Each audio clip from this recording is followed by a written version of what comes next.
Bueno, muy buenos días a todos, a todas. Os doy la bienvenida a este cuarto Congreso de Derechos Humanos que organiza la Fundación Abogacía Española, en la que fundamentalmente queremos debatir, queremos dialogar, queremos en definitiva avanzar en la protección, en el respeto de los derechos de todos los seres humanos sin discriminación. Este año, como sabéis, hemos centrado este congreso, al igual que hemos centrado la entrega de los premios que llevaremos a cabo mañana y todas las actividades que se han puesto en marcha para la celebración de la Declaración de Derechos Humanos, lo hemos centrado, como decía, en la igualdad. Pues en este ámbito la balanza de la justicia está claramente descompensada. No hay justicia sin igualdad y nuestra sociedad dista mucho de ser igualitaria. Según la ONU, la democracia requiere que se escuchen las voces y los intereses de los ciudadanos y que se delibere y legisle al respecto.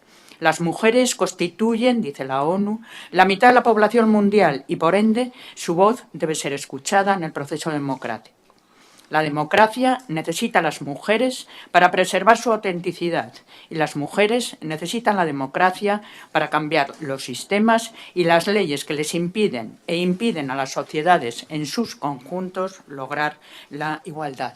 Las mujeres, entonces, no somos un colectivo vulnerable, somos exactamente la mitad de la población y, como tal, reclamamos además firmemente el mismo grado de visibilidad, de representación, de poder que la otra mitad.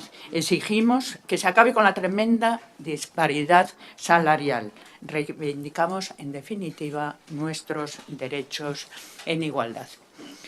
En el ejercicio de nuestra responsabilidad, cuando una mujer, como es mi caso, llega a un puesto de representación, tiene el deber moral de cuanto menos intentar cambiar las cosas.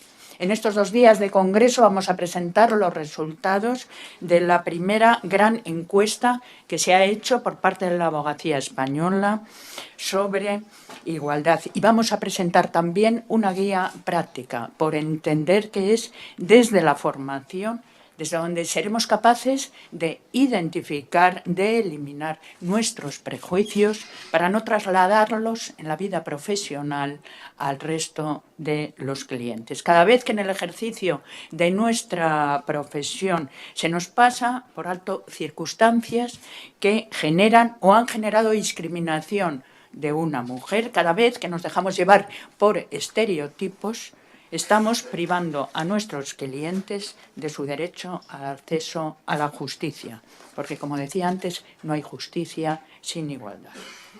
La periodista Soledad Gallego Díaz decía en una ocasión que nunca hizo falta ser negro o ser homosexual para defender los derechos de los negros y de los homosexuales. De la misma manera, no hay que ser mujer para defender los derechos de las mujeres.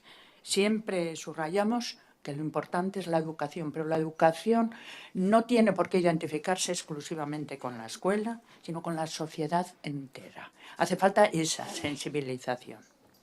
En los más de 40 años de democracia, ninguna mujer ha sido presidenta del gobierno.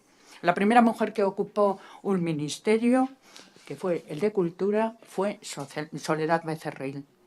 Fue la única ministra en los gobiernos de Adolfo Suárez. En los 14 años de gobiernos de Felipe González solo hubo 5 mujeres ministras, algunas de ellas abogadas. Rosa Conde, que fue portavoz, Matilde Fernández, Asuntos Sociales, Carmen Alboch, Cultura, Ángeles Amador, Sanidad y Consumo, y Cristina Alberdi, Asuntos Sociales. Con José María Aznar fueron 10 en 8 años, aunque sí es verdad que fue la única mujer hasta el momento que ha ocupado el Ministerio de Justicia. Margarita Mariscal de Gante, que a su vez fue la primera vocal del Consejo General del Poder Judicial. En los gobiernos de José Luis Rodríguez Zapatero, sin embargo, se llegó a la paridad. Durante 6 de los 7 años que estuvo en la Moncloa, el porcentaje de mujeres en el Consejo de Ministros se movió entre el 47 y el 50%. y por primera vez una mujer fue vicepresidenta del gobierno, María Teresa Fernández de la Vega. Con estas cifras, España se colocó junto a los países más avanzados en paridad, al nivel de Suecia, Finlandia o Noruega. Además, la presencia de las mujeres doblaba la media europea, que estaba cifrada en un 25%.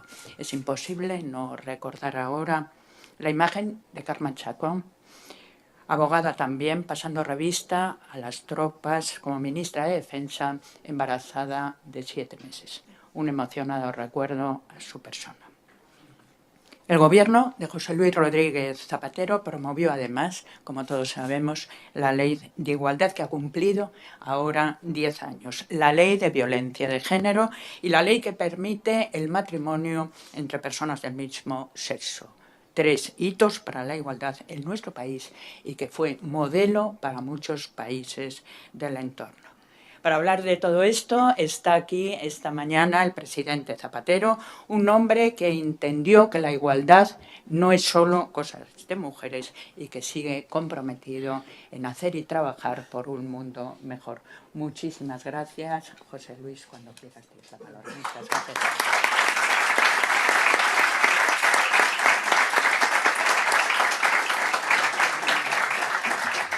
Muchísimas gracias, presidenta, por tus amables palabras.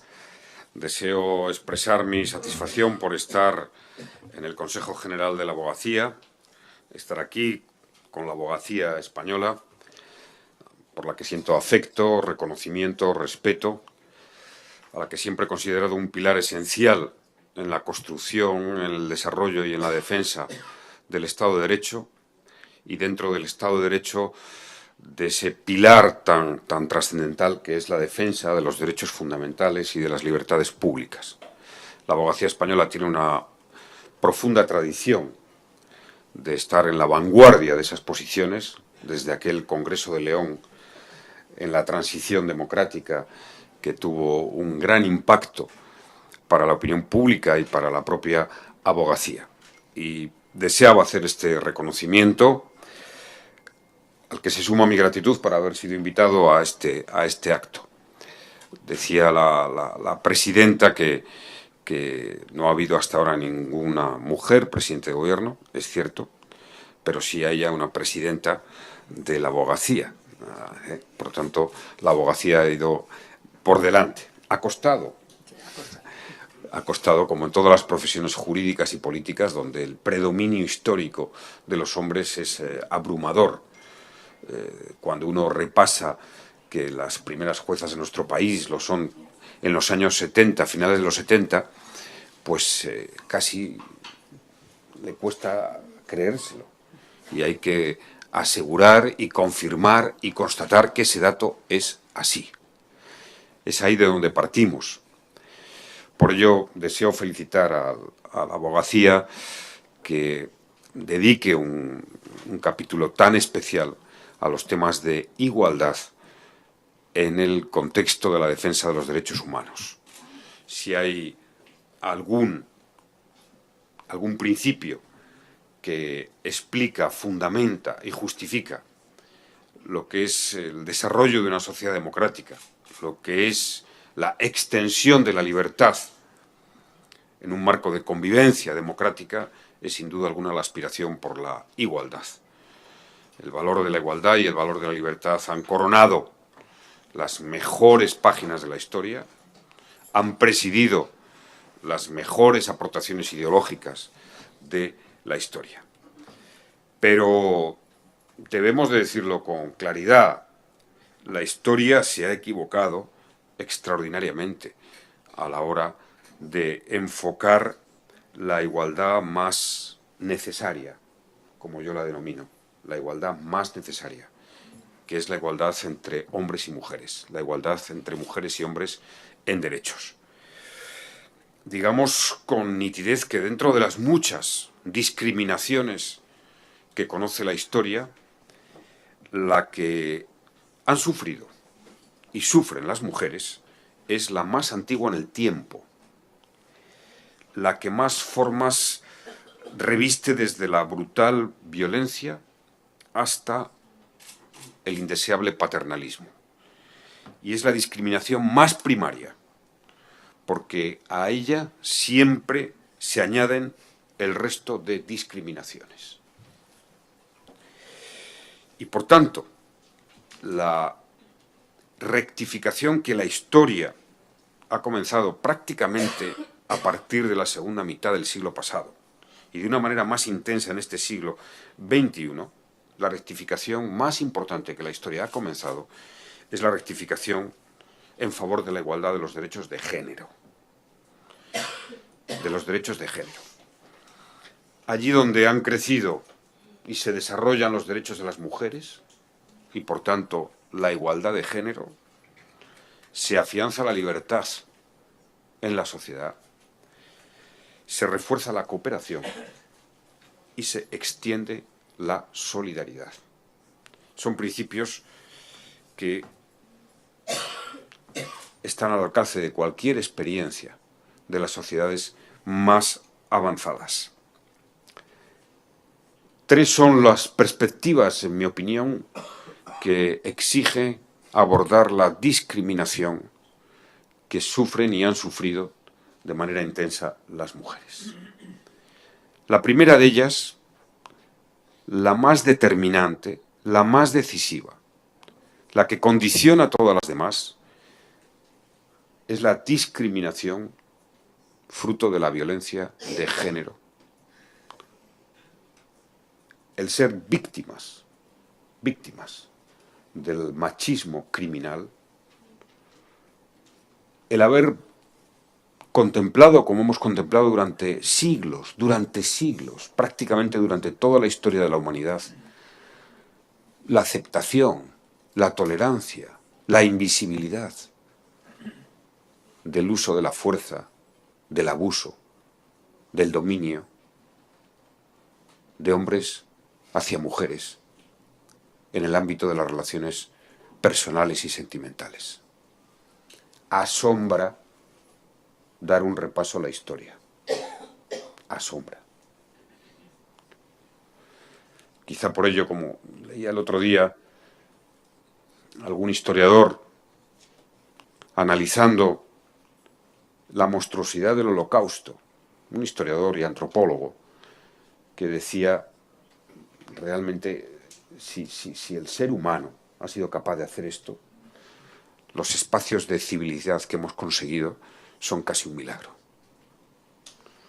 Y no hay más que mirar hacia la historia, hacia los 20 siglos que habitualmente con los que trabajamos, para ver la oscuridad, la marginación, la discriminación hacia las mujeres en todos los ámbitos, como para comprobar que estamos, yo le decía a la presidenta, yo espero que el siglo XXI, que está cambiando vertiginosamente en favor de la igualdad, sea de verdad el siglo de las luces. Yo no puedo contemplar ni aceptar que el siglo de las luces fuera el que se le atribuye con la discriminación tan profunda y absoluta que había de las mujeres. Es muy curioso, Antonio,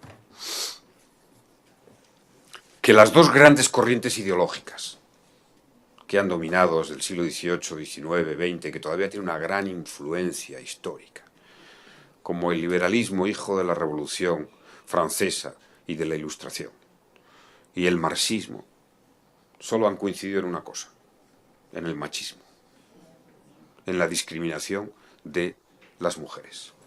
Ni la Revolución Francesa fue una revolución para las mujeres, es más, fueron marginadas. Ni la Ilustración ni el liberalismo hizo grandes aportaciones en su momento. Y, por supuesto, el marxismo y todas las corrientes ideológicas que nacieron de la visión del materialismo histórico postergaron como un tema secundario que no podía distraer la discriminación por razón de sexo de las mujeres en favor de la discriminación económica o social. Esta es la realidad. Sí, hay algo en que coincidieron en términos históricos. Y debemos decir que solo ha sido el feminismo, el llamado feminismo, que se le reconoce como una ideología, pero así está en el diccionario de la Real Academia. Yo cuestionaría que el feminismo fuera una ideología. Parece que es ante todo un principio Una ideología es, en fin, un conjunto de ideas que defienden una causa política o social, pero no me parece que sea defender una causa política o social, defender los derechos de la mitad de la población en igualdad. Me parece simplemente una causa humana, una causa vinculada directamente a los derechos humanos, a esa proclamación universal de los derechos humanos. Ese es el panorama, por ser y no dar ningún detalle o algún ejemplo, pero ese es el panorama sobre el que nos hemos venido enfrentando a lo largo de la historia. Nuestro país no fue una excepción, y mucho más con un régimen autoritario, y mucho más con una profunda tradición católica en su versión más integrista. Todos recordamos y todos tenemos presente qué fue y cuál era el papel de la mujer hasta que llegó la democracia. Debo decir que la democracia empezó tímida, aquí se ha apuntado algún dato, empezó tímida, que la Constitución reconoció la igualdad entre hombres y mujeres, es verdad, pero una igualdad más formal. Es decir, aunque hay un artículo 9.2 en la Constitución que sí era un mandato, que sí es un mandato para remover todas las causas que ocasionen discriminación. Pero es verdad que, digámoslo con claridad, empezó tímida en relación en lo que es la acción política, legislativa e institucional en favor de los derechos de la mujer y de la igualdad. La sociedad fue mucho más rápido, porque la gran transformación social de la democracia española es la incorporación masiva de la mujer a la educación y al trabajo. Cuando hablamos de la diferencia aún existente en España en las tasas de ocupación, en las tasas de actividad e incluso en las retribuciones de las mujeres, claro, no olvidamos a veces el origen.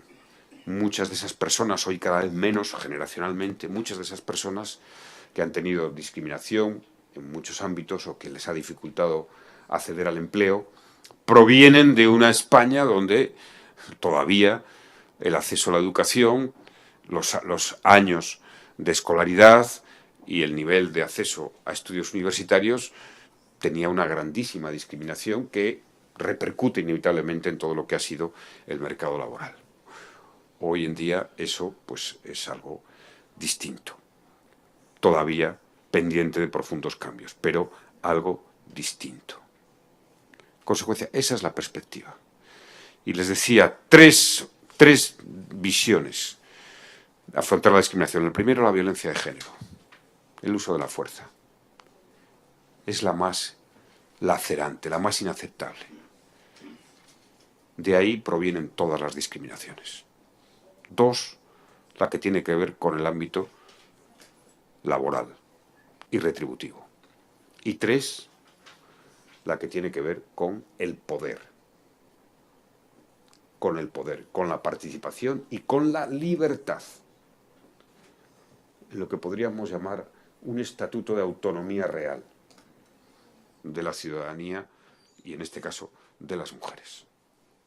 Voy a empezar por este último. Sí, pueden constatar todos los ejemplos que quieran.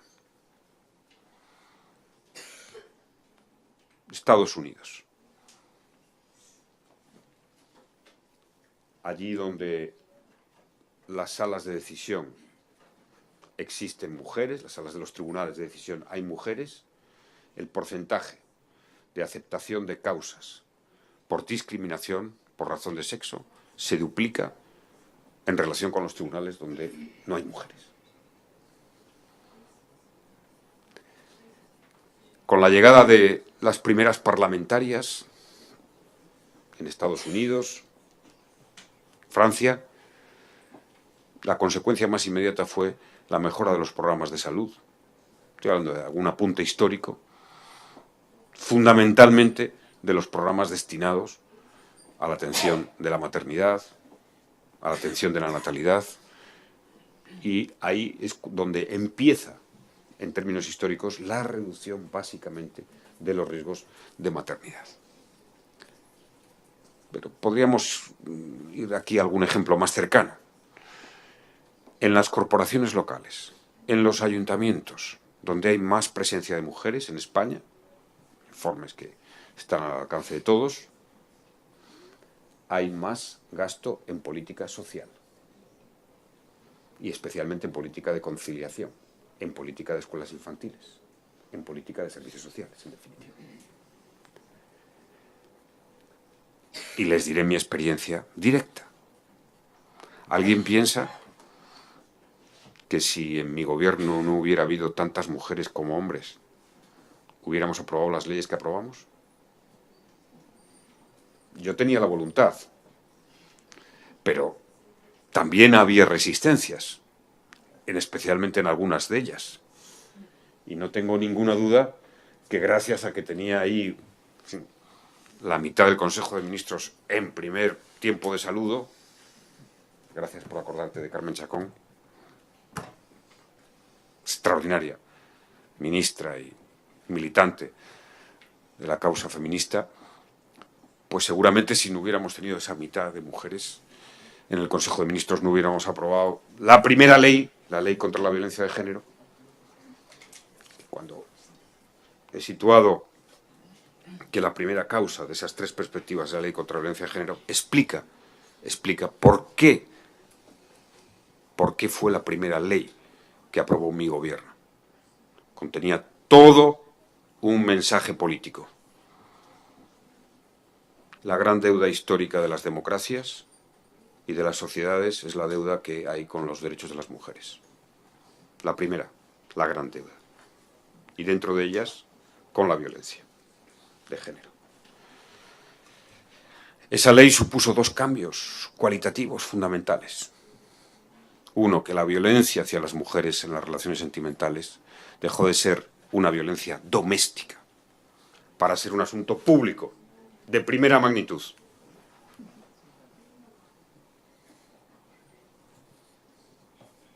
...50 asesinatos de media al año, miles de denuncias. Y esa ley supuso, además, la puesta en marcha de un sistema institucional de protección a las mujeres. Es una ley apenas 12 años. Es poco tiempo para la fuerza y capacidad transformadora de una ley. Pero cuando hablo de un sistema institucional, quiero insistir en esto porque me parece fundamental y hacerlo en el Consejo de la Abogacía. Es decir, un ordenamiento, unas instituciones, un funcionariado preparado para combatir y, por supuesto, un conjunto de prestaciones y ayudas. Si analizamos lo que son las políticas públicas, convendremos en que los resultados son positivos allí donde hay consolidado un sistema institucional, un ordenamiento estable, unas instituciones que han adquirido la capacidad para abordar el problema, un funcionariado en todos los ámbitos, jueces, policías, por supuesto también en el campo de la abogacía, preparado.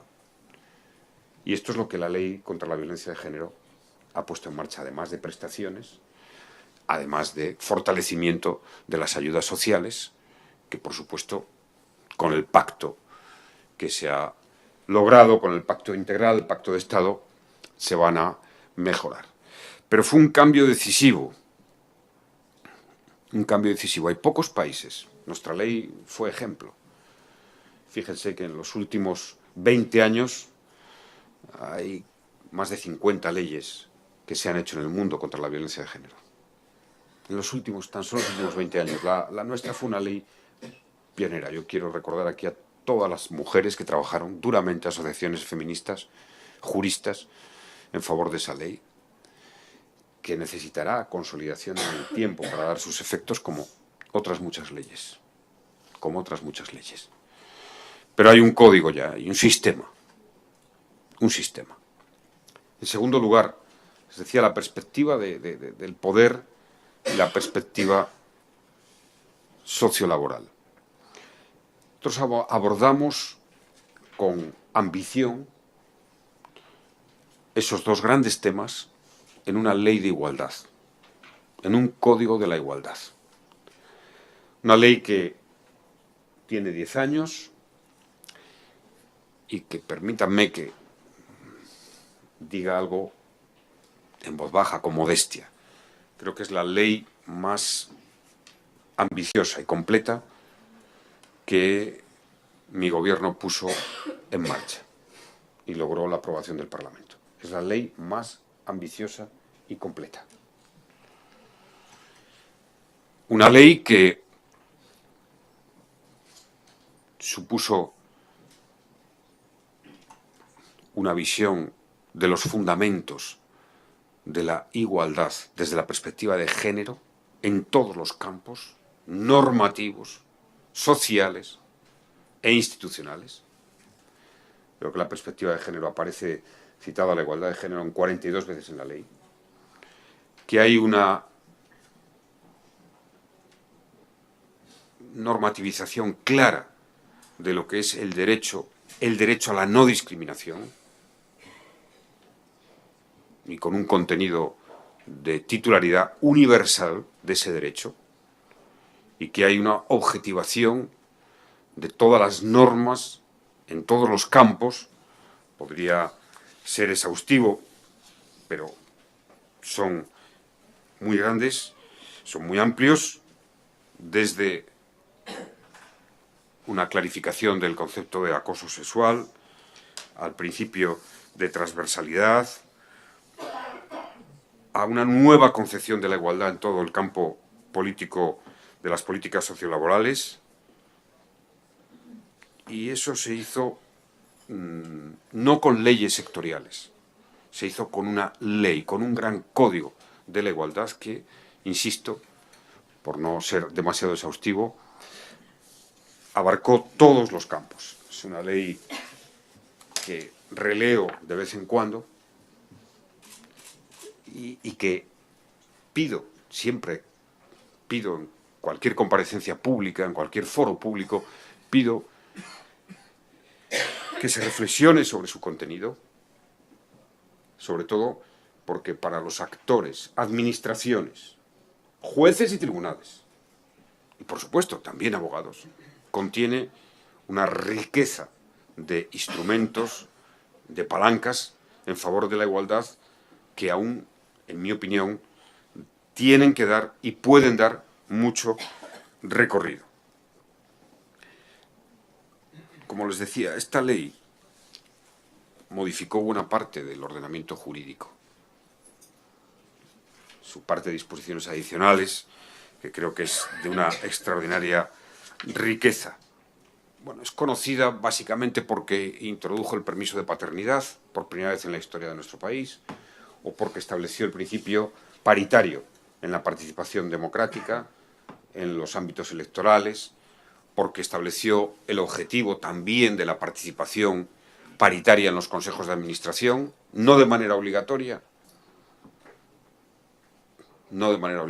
Se ha avanzado, estamos en el 20 y tantos, estamos en el 10, 11.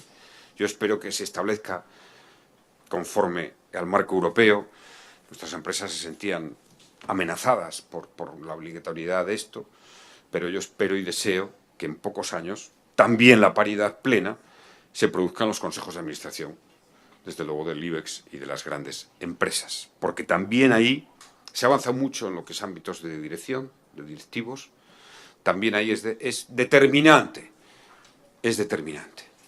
Se decía que se conoce sobre todo por eso, por la ley de la paridad, hoy ya no discutida casi por nadie. No quiero volver a los ejemplos. Allí donde hay más mujeres en el poder, hay más igualdad de derechos. Y curiosamente, las instituciones más difíciles de ver cómo son dirigidas y gobernadas por mujeres son instituciones donde la tradición de la jerarquía, del patriarcado, más fuerza tiene. No haré referencia a ninguna concreta, pero están en la mente de todos. El poder económico, el poder militar, el poder eclesial, es muy claro. Y solamente la política puede romper ese círculo de dominio expresado en la ausencia de mujeres. En el ámbito sociolaboral abrimos el permiso de paternidad, mejoramos todo lo que es procesos de lactancia, los derechos, para abordar, conjuntamente con alguna otra ley, el gran problema que subyace a la generación que ya no ha tenido la barrera y el límite de la educación en el ámbito laboral, que es el de la desigualdad retributiva. Una desigualdad retributiva que, por cierto, como debe ser, es prácticamente inexistente o mucho menor en las administraciones públicas, conviene subrayarlo, pero que ofrece cifras no aceptables, inaceptables en el ámbito privado. Se discute si es el 20, el 23%, el 25%, incluso se habla. Y que tiene que ver, en gran medida, con la capacidad, la posibilidad de las mujeres de llevar adelante una vida profesional, no tanto por una discriminación, por una nómina estricta, es decir, por ser hombre o por ser mujer, eso no es pensable, sino porque las tareas que caen siempre, o casi siempre, del lado de las mujeres en cuanto a la familia, los hijos, las condiciones, limitan extraordinariamente las posibilidades, las decisiones y los horizontes laborales de muchas mujeres. Esta es la causa de fondo de la desigualdad retributiva, al menos en las sociedades donde ya no hay ninguna otra discriminación legal. Y es aquí donde hay que atacar. Y no bastará la conciliación. Podremos avanzar en conciliación, sí, sin duda se avanzará, pero la conciliación no puede ser solo de un lado. Si es solo de un lado, seguiremos en el laberinto, en la trampa y en la desigualdad retributiva. Dicho esto, por volver a la ley de igualdad, a los aspectos menos conocidos a veces, la ley de igualdad mandata que haya planes de igualdad en las empresas de más de 250 trabajadores y que haya ayudas para las pequeñas empresas y hagan un plan de igualdad. Es decir, no sé si eso está contemplado en estas jornadas, pero me parece de una extraordinaria importancia comprobar cómo algunas empresas, algunos planes de igualdad en este país, gracias al esfuerzo de la negociación colectiva de los sindicatos, han logrado situaciones realmente de discriminación positiva en favor de la igualdad salarial, retributiva, por tanto, y de los derechos de las mujeres en algunas empresas. Hay planes de igualdad. Debo insistir, el Pacto de Estado contra la Violencia vuelve a hacer hincapié. En parte son muy desconocidos, pero me parece fundamental que en el terreno concreto de la empresa, en cada circunstancia, se apodere y se empodere a la negociación colectiva para que haya planes de igualdad, que están registrados, por supuesto, y que deben de pasar una supervisión. Y ese es un campo extraordinariamente positivo a desarrollar, como el campo de la cultura, donde también hay disposiciones en la ley de la igualdad. ¿Por qué hago referencia a la cultura? Porque las cifras son llamativas, ¿no? Lo que pasa en el campo de la cultura. ¿Cuántos porcentajes de todos los libros que se editan son de autoras? ¿Cuántos porcentajes de los manuales de texto en el sistema educativo son autores mujeres? Porcentaje del 15, del 20%. Y claro, esto es fundamental que en el campo de la cultura, de la producción científica, de la producción literaria, las medidas que la ley contempla, que deben ser no solo mandatos para cumplir por las administraciones, sino también por el conjunto de lo que es el ámbito de la sociedad, puedan ser eficaces. Solo el 25% de los libros que se publican son de mujeres. Solo el 12% de los libros de texto Antonio, son de mujeres. Solo el 19% de los premios literarios son para mujeres. Y solo son objeto las mujeres del 9% de las antologías literarias. Y saben lo más cruel, que las mujeres leen más que los hombres. Aquí siempre traigo a colación la cita de la primera, reconocida la primera escritora profesional de la historia, que es Christine de Pizan, del siglo XIV, que escribió: pero si las mujeres hubieran escrito los libros, estoy segura de que lo habrían hecho de otra forma. Porque ellas saben que se les acusa en falso. Christine de Pizan, les recomiendo a quien no la conozca que profundice en su biografía. Sí. Este es el problema. Ya no digamos en el ámbito jurisconsulto. Sí. No hay una referencia de una mujer en toda la historia. Entonces, reivindiquemos la producción científica, la producción cultural, como un elemento esencial. Esencial.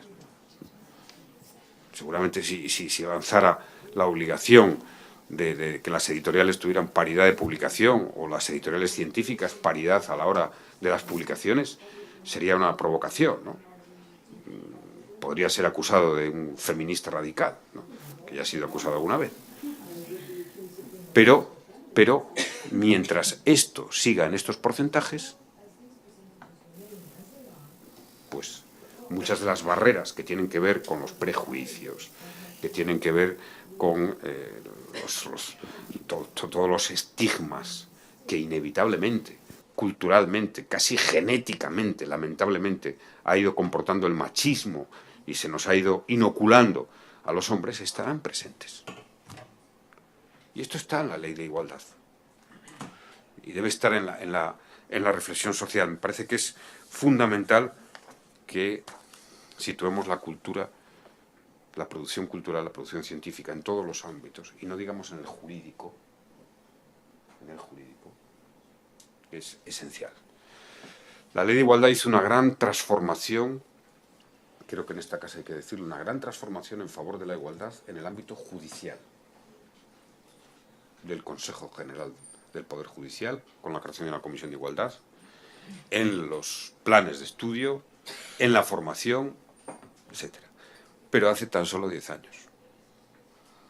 Y es verdad que, afortunadamente, ya hay más jueces, mujeres que hombres.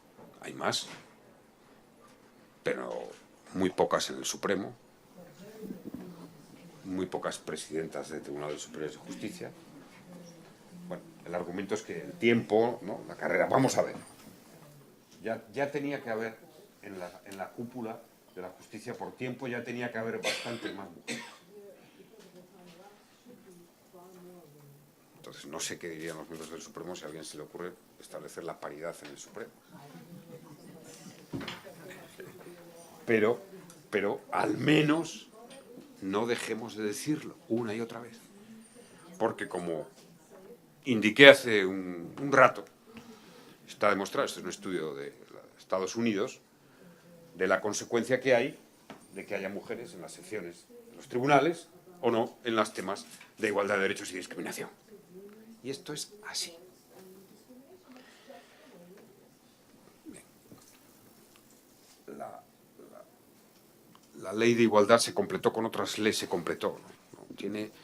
Tiene en efecto el acompañamiento de otras leyes que quiero simplemente reseñar, porque en fin, fue unos años. Ya pueden ustedes comprender que defiendo con entusiasmo la tarea de mi periodo de gobierno, ¿no? Casi es un derecho, ¿no?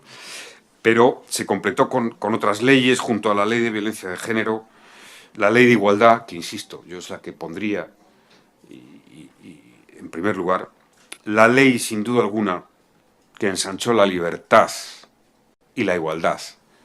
Todas aquellas leyes que van directamente a la igualdad, pues amplían las posibilidades de la igualdad entre hombres y mujeres. La ley del matrimonio del mismo sexo, por supuesto, la ley de matrimonio homosexual. Sí. día que aprobó esa ley, yo renové mi fe en el derecho.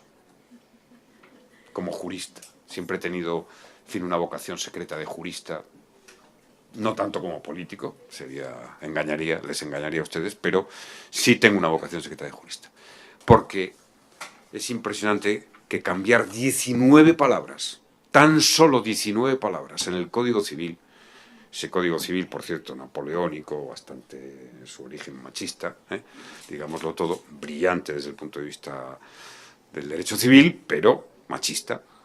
Cambiar 19 palabras pudo provocar una transformación en la vida de la gente, en ensanchar la libertad, en reivindicar la igualdad y en terminar con otra de las discriminaciones más lacerantes, humillantes que hemos sufrido en las sociedades, la discriminación hacia la homosexualidad. Esa ley, en fin, conocida. Pero junto a esa me gustaría recordar la ley que estableció el régimen de plazos para la interrupción voluntaria del embarazo. Antes les decía que las tres dimensiones de la discriminación que hay que combatir son la violencia de género, la laboral y el poder y la libertad de las mujeres. Bien, en nuestras sociedades, la interrupción voluntaria del embarazo por un sistema de plazos moderno, homologable, es una expresión profunda del reconocimiento a la autonomía y la libertad de las mujeres. Profunda. Y además, una ley que tiene un claro contenido preventivo, porque lo que los esta ley del aborto, que hicieron campañas realmente virulentas, detestables contra las ministras de Igualdad, a las que yo quiero recordar hoy aquí, de mi gobierno, ha dado un resultado social bien interesante y positivo. Y es una reducción progresiva, paulatina y sostenida del número de interrupciones voluntarias del embarazo. Porque no olvidemos que es una ley de salud reproductiva, una ley preventiva de información y de formación que afortunadamente está permitiendo una reducción permanente, progresiva, del número de abortos en España. Podría citarles la ley de dependencia, que tenía también una vertiente de lucha contra la discriminación en un ámbito que es el de los cuidados en el ámbito familiar, y que además abría la puerta a las posibilidades laborales y de cotización a la seguridad social a las personas que estaban en esa actividad de cuidado, que lamentablemente este gobierno derogó, lamentablemente, y que espero que se pueda reponer. Algunas leyes de reconocimiento de derechos, como la ley de 2006, 14-2006 sobre técnicas de reproducción humana asistida, que también supuso un cambio cualitativo importante para muchas parejas, dotándolas de autonomía y de libertad. O la ley del conocido como divorcio exprés, que también fue una ley temprana de mi gobierno, del 2005, que puso el divorcio en su sitio, digamos, en su sitio racional, eliminando trabas, plazos, requisitos y dando, por supuesto, más libertad a la libertad del amor, a la libertad de la pareja, que es en definitiva lo que una sociedad adulta y una sociedad democrática debe defender. Con esto les quiero decir que no hay principio que favorezca más la convivencia democrática, que favorezca más la libertad de las personas, que enriquezca más los principios de cooperación, de solidaridad, de una democracia más perfecta que aquellas que están vinculadas o aquellas que emanan de el principio de igualdad. Y dentro del principio de igualdad, que puede conjugarse, porque la discriminación existe por razón de raza, por razón de religión, por razón de sexo, por razón de ideología, por razón de orientación sexual. El capítulo de discriminaciones que conocemos y que ha conocido la historia es tan amplio. Pero, si una sociedad y los poderes públicos tienen como tarea fundamental priorizar, estructurar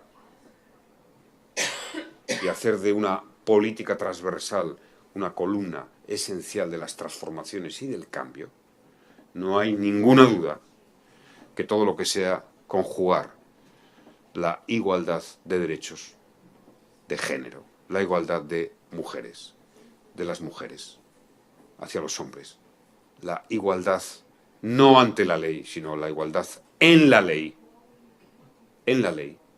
y en todos los campos,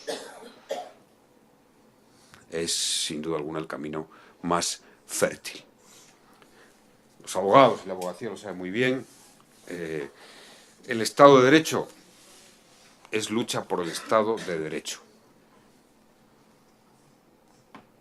La democracia es lucha por la democracia. La igualdad es lucha por la igualdad. Siempre un proceso abierto. Pero siempre hay una promesa y una conquista por realizar. Y en el terreno de la igualdad, este siglo está aportando cambios trascendentales, pero sin duda alguna debemos ser más exigentes.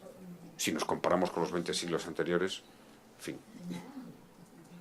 podemos decir, merece la pena esta situación, pero debemos de ser más exigentes. No declinemos en la fe, en el progreso al que tanto aporta el derecho y la abogacía. Muchas gracias.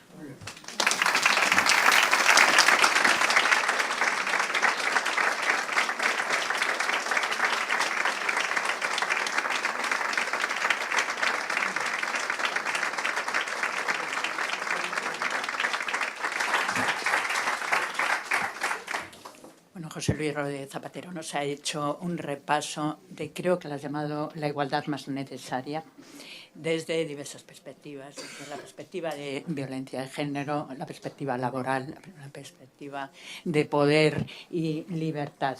Me ha gustado mucho oír alguna cuestión como la exigencia de que la conciliación, para que consiga el fin pretendido, debe partir de la corresponsabilidad, sino al final en lo que se convierte es en una auténtica trampa.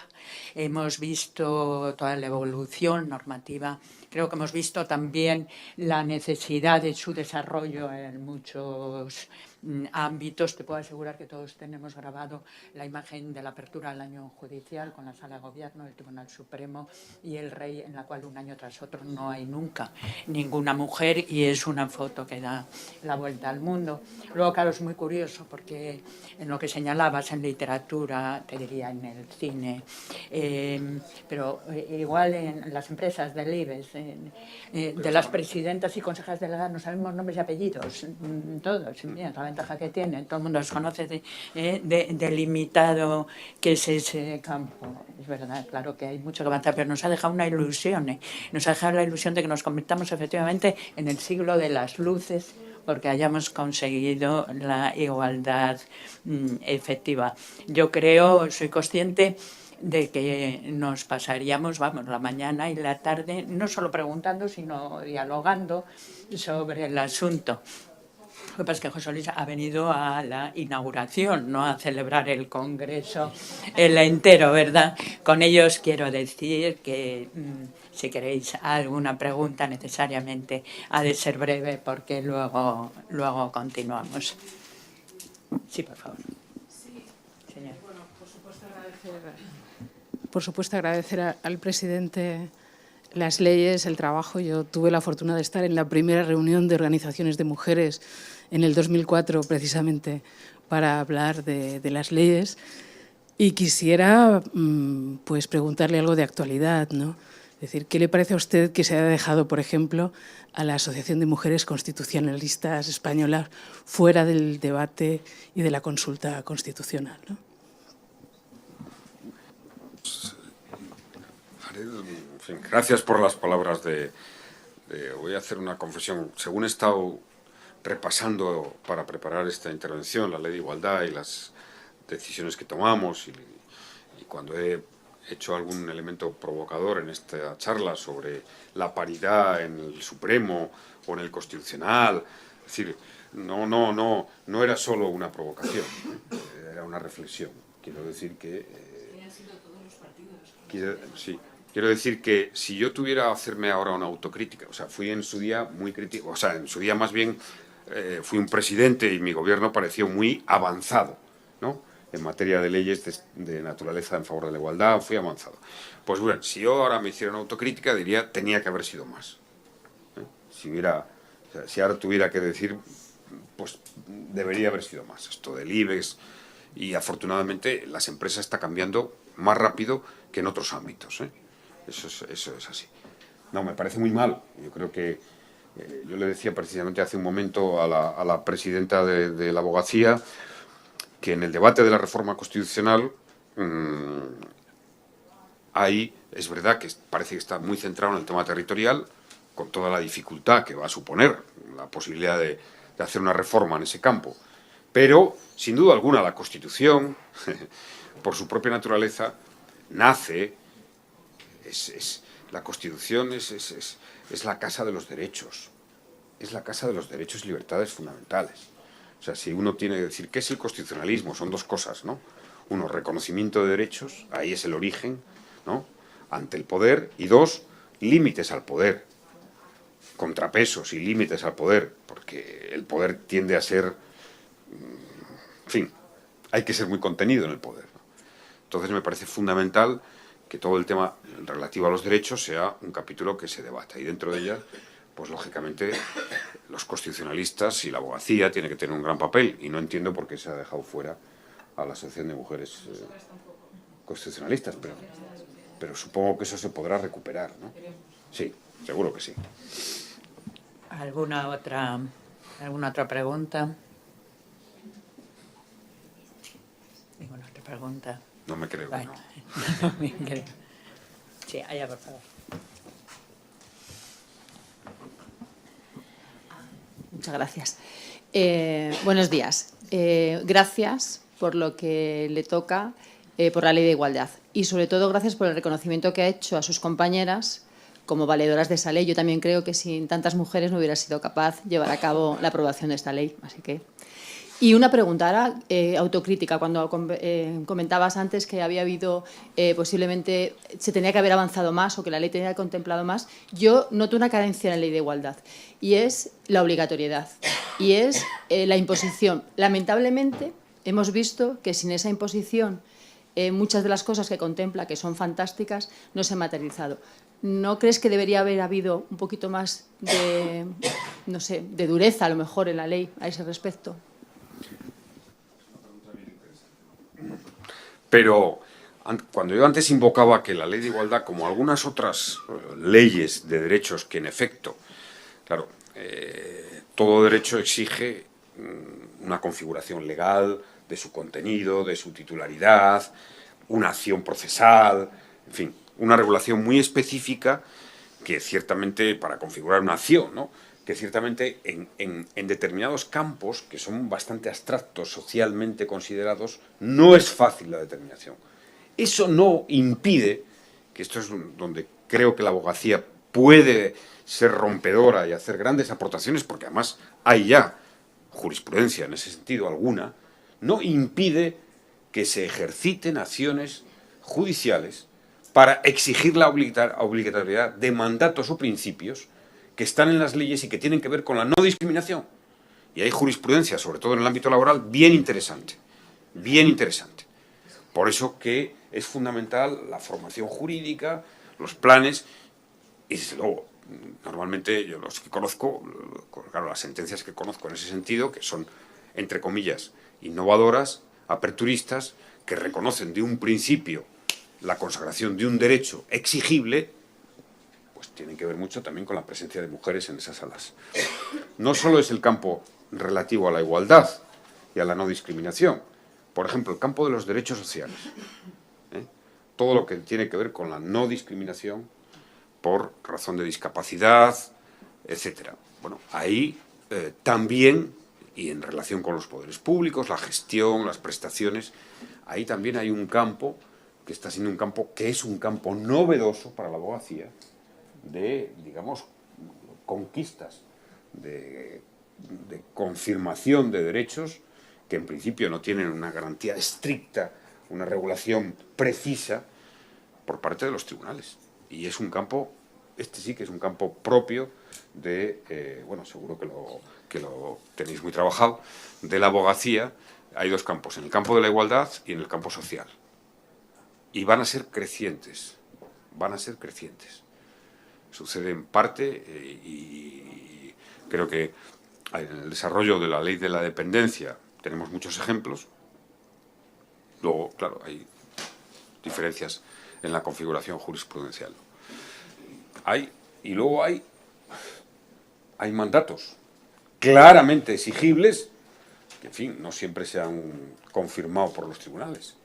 Pero no es por defender, porque la verdad es que, digamos, que el cambio normativo que se hizo en la Ley de Igualdad a muchas partes del ordenamiento fue muy intenso.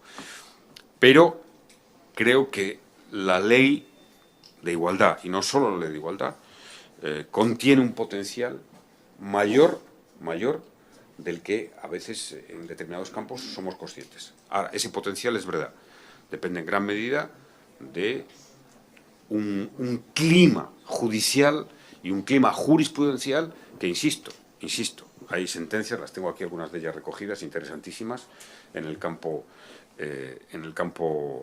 laboral, ¿no? Bueno, hay algún estudio, yo me he inspirado, en fin, hay un magistrado de Galicia, que además es doctor en Derecho, recomiendo su tesis, porque es la tesis que más, yo creo de las mejores, que son 700 páginas, que estudia la ley de igualdad, que es Juan Fernando Lousada Arochena.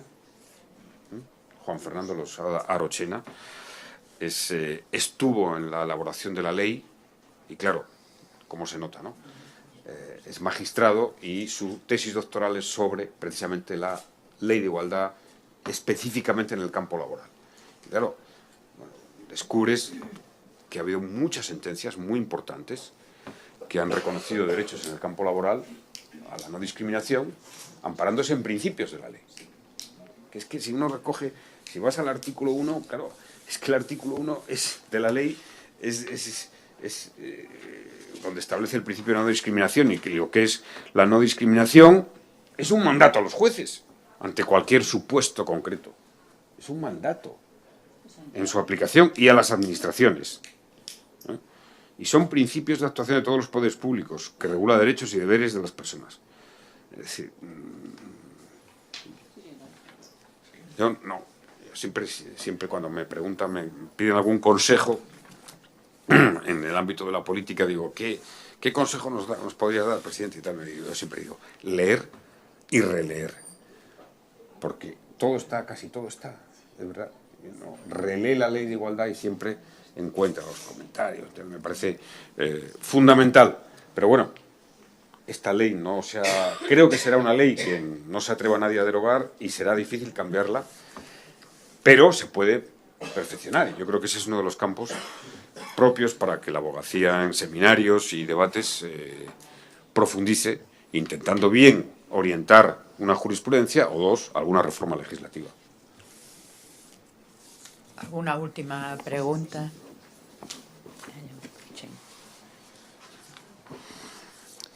Señor presidente, muy buenos días. Gracias por transmitir sus experiencias. Usted ha hablado sobre temas de libertad, de igualdad, de solidaridad, de muchos términos. Y ha mencionado el tema de la cooperación. ¿Qué opinión se le merece actualmente el tema de cooperación que lleva España, en la cual también hubo una mujer allí? Ya que usted nos ha hablado muy optimistamente que miremos a este siglo con buenas luces. Muchas gracias. Diré que en los planes directores de cooperación, nuestro gobierno, es verdad que al frente estaba la secretaria de Estado Leire Pagín, que luego fue ministra, incorporó la violencia de género como uno de los elementos fundamentales en la cooperación. Por cierto, con muy buenos resultados. Me parece esencial que nosotros llegamos al 0,45 en relación con el PIB de cooperación al desarrollo. Comentaba el otro día que la secretaria de Estado Leire Pagín quizá fue la autoridad de mi gobierno que más recursos repartía. Y puedo decir que aunque aquí se conozca poco, claro, pero si uno va a países como Perú, como Bolivia, como Ecuador, como Nicaragua, pues la cooperación española está muy presente de lo que se hizo, sobre todo en los años de bonanza económica. Muy presente. Y uno tiene una gran satisfacción, o Mozambique. Hace unos días estaba en Mozambique, en Manisa, viendo la joya de la cooperación española, que es el Centro de Investigación y Lucha contra la Malaria, que tiene además un hospital. Que en estos momentos ya hay más investigadores mozambiqueños que españoles. Y que esa región en la que viene trabajando durante más de 20 años, ese centro ha tenido una reducción extraordinaria de la mortalidad por malaria. Y no solo por malaria, un centro de investigación por malaria, por tuberculosis, por VIH, y que han alcanzado una vacuna que ya prácticamente supone un 60% de éxito en niños y un 50% en adultos. Eso es la cooperación. Y es verdad que son los impuestos de los ciudadanos de un país para otro país, pero es extraordinariamente transformadora. Debo decir que en nuestros años que fueron de grandes recursos para cooperación se gestionaron limpiamente. Y está ahí la evaluación del Tribunal de Cuentas. Siempre hay la sombra de dudas sobre dónde llega el dinero de la cooperación. Yo lo he visto con mis ojos, dónde llega. Los casi 500.000 latinoamericanos que tienen acceso al agua por el Fondo del Agua, otros muchos en Perú, en Bolivia, o las unidades, las UCIs, que en Bolivia llegaron a casi 300 pueblos que no tenían ningún servicio sanitario. En fin, conozco. Tanto hay que hacer necesaria la cooperación. Ahora la cooperación precisamente voy a participar en la presentación de un libro sobre la cooperación española en democracia, lo que se ha hecho el día 19, creo que es.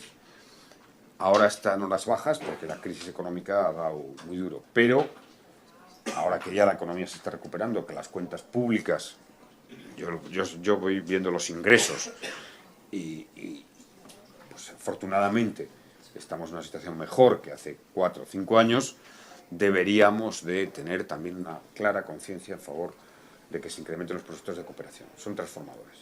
Y pensando en un país como España, España no puede pensar en sí misma si no piensa en Latinoamérica. En Latinoamérica, en materia de género, hay una ingente tarea por delante, porque hay un gran machismo. Hay mucha violencia de género, hay mucha discriminación, y quien más puede hacer en esa tarea de cooperación con las mujeres latinoamericanas es, sin duda alguna, España.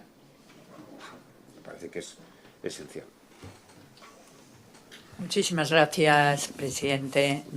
De verdad, sinceramente, muchísimas gracias. Con esta inauguración de lujo, seguro que el Congreso discurre hoy y mañana avanzando en igualdad, en derechos, en igualdad, lo vamos a conseguir.